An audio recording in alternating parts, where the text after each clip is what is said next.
तो चलिए आज एक ऐसी केस फाइल खोलते हैं जो किसी क्राइम थ्रिलर से बिल्कुल भी कम नहीं है। जरा सोचिए, एक ऐसा अंडरग्राउंड बिजनेस मॉडल जहां ना कोई प्रोडक्ट है, ना कोई फैक्ट्री है और ना ही कोई आलीशान ऑफिस, फिर भी इसने एक पूरा साम्राज्य खड़ा कर दिया। इस एनालिसिस में हम बात कर रहे हैं रतन खत्री की, वही इंसान जिसे पूरी दुनिया ने मटका किंग के नाम से जाना। ये सिर्फ सट्टेबाजी की कोई आम कहानी नहीं है, ये एक पूरी केस स्टडी है कि कैसे एक रिफ्यूजी ने भारत का सबसे बड़ा, सबसे तेज और सबसे ज्यादा प्रॉफिटेबल अवैध बिजनेस नेटवर्क तैयार कर दिया। अब इस नंबर को देखिए, 500 करोड़ रुपए। और ये कोई सालाना कमाई नहीं है, बल्कि ये हर महीने का टर्नओवर था।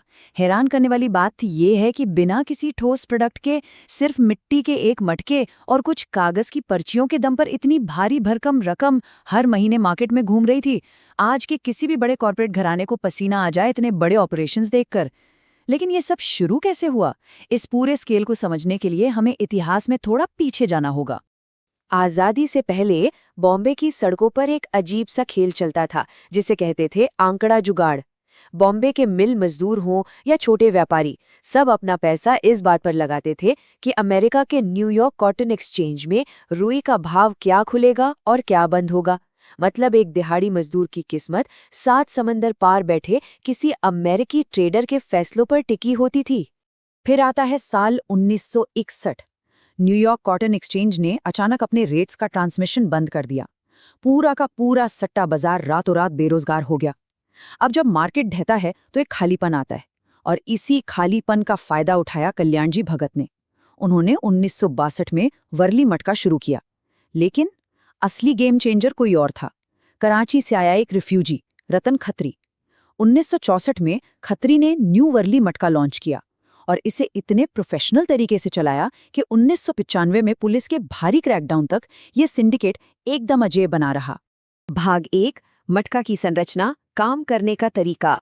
खत्री के इस खेल का सबसे मास्टर स्ट्रोक था इसका गणित। पर्चियों का झंझट खत्म करके खत्री ने ताश के पत्तों का इस्तेमाल शुरू किया।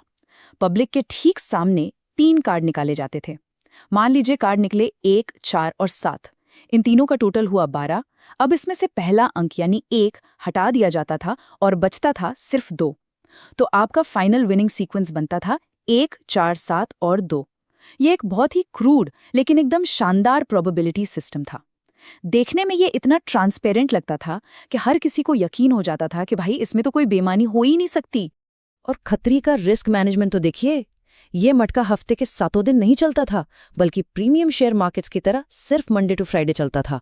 इससे इसकी ब्रांड वैल्यू रातों रात बढ़ गई। और सबसे बड़ी बात, हेयर फेयर के शक को जड़ से खत्म करने के लिए गेम खत्म होते ही ताश की पूरी गड्डी लोगों के सामने फाड़ कर फेंक दी जाती थी। इस एक छोटे से कदम ने खिलाड़ियों के बीच वो अंधा विश्वास पैदा किया जो किसी विज्ञापन से नहीं मिल सकता था। भाग 2, मिल मजदूरों का जाल, शोषण की एक प्रणाली। लेकिन इस चमक दमक के पीछे एक बहुत ही डार्क रियलिटी थी। ये कोई चैरिटी तो थी नहीं, ये एक बहुत ही शातिर साइकोलॉजिकल ट्रैप था। सोचकर देखिए, उस दौर में जब एक मजदूर दिन भर हाड़ तोड़ मेहनत करके सिर्फ 5 रुपए कमाता था, उसे 1 रुपए के बदले 900 रुपए जीतने का लालच दिया जा रहा था। 1 के बदले 900। ये एक ऐसा रिटर्न था जिसने लोगों के सोचने समझने की ताकत को ही खत्म कर दिया। ये बस एक खेल नहीं रह गया था, ये किसी भी खतरनाक ड्रग से भी बड़ी लत बन चुका था। और इस लालच का नतीजा क्या हुआ? एक भयानक आर्थिक तबाही। परेल और लाल बाग जैसे मिल इलाकों में लोग भयंकर कर्ज में डूबने लगे। जब उधार के पैसे हार जाते तो शुरू होती थी हिंसक वसूलियां।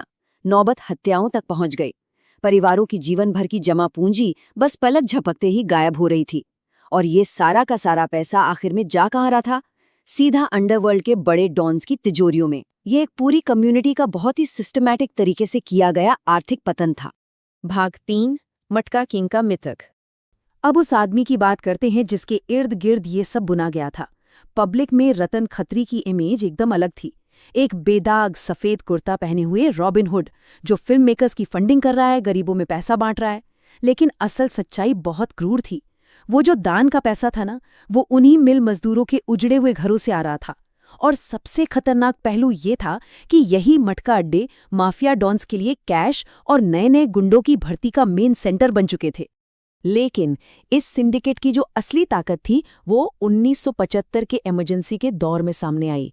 जब सरकार ने संगठित अपराध पर जोरदार क्रैकडाउन किया तो खत्री को 19 महीनों के लिए जेल में डाल दिया गया। लेकिन जरा इस बात पर गौर कीजिए, मटका किंग जेल के अंदर है, पर उसका 500 करोड़ का साम्राज्य बाहर बिल्कुल बिना किसी रुकावट के चल रहा है।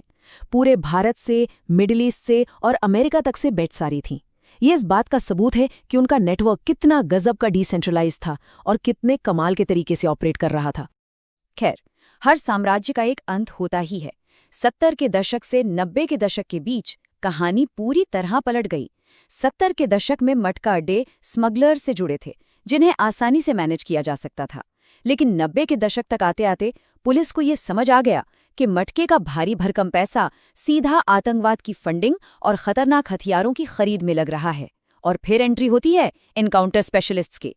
भारी क्रैकडाउन हुआ और मुंबई में जो बुकीज कभी 2000 से ज्यादा हुआ करते थे, वो अचानक गिरकर सिर्फ 300 रह गए। वो पुराना ऑफलाइन मटका लगभग दम तोड़ चुका था। भाग 4, अड्डों से डिजिटल तक, शोषण का विकास। लेकिन सवाल है कि क्या ये लत सच में खत्म हो गई? बिल्कुल नहीं, इसने बस अपना रूप बदल लिया है। खत्री का वो पुराना साम्राज्य आज के डिजिटल दौर में और भी बड़ा हो गया है। पहले जो काम फिजिकल अड्डों पर पब्लिक के बीच पर्चियों और कार्ड्स के जरिए होता था, वो आज विदेशी सर्वर्स पर चल रहे किसी अनजान एल्गोरिदम के जरिए हो रहा है।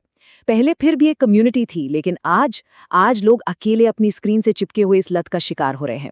काम करने का तरीका अब पूरी तरह से बदल चुका है और कहीं ज्यादा तेज हो गया है। और अगर आप सोच रहे हैं कि ये आज कितना बड़ा है, तो इस नंबर को देखिए, 8400 से ज्यादा। ये वो आंकड़ा है जो बताता है कि हाल ही में गवर्नमेंट ने कितनी इलीगल गैम्बलिंग वेबसाइट्स को ब्लॉक किया है।